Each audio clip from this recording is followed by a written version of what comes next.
This story started 20 years ago. A smart farmer and his 4 sons owned a beautiful square farm. Square farm and 4 sons. Easy to divide, isn't it?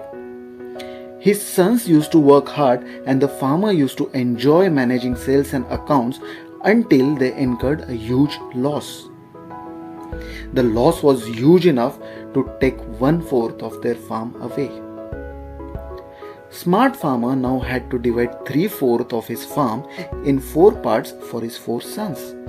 He went on paper and solved the problem by dividing 3/4 farm into 12 equal squares, ensuring each son gets equal and continuous part. But deep down his heart, he wanted to get his lost part back. Smart farmer worked hard for 20 years along with his 4 sons, managed sales and accounts effectively, and finally they bought their 4th part back. But story doesn't end here. He has a new situation. He now is father of 5 sons and not 4.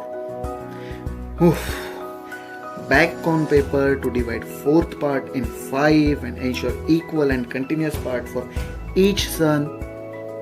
Tried to divide in small squares just like last time, but couldn't solve as 16 squares cannot be divided by 5.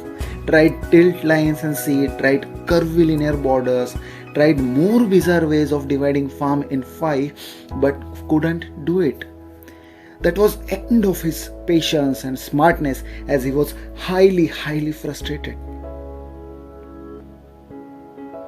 Would you like to help him?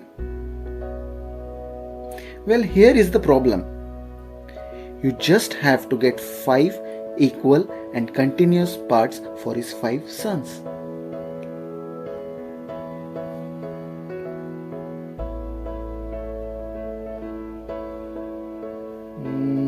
Got it?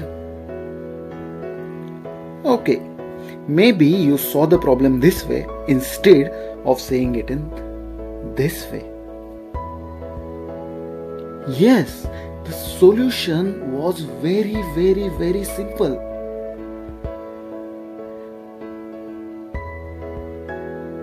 What we learn out of this? Yes, yesterday's solution can be today's problem. Your choice. Prisoner of the past or pioneer of the future.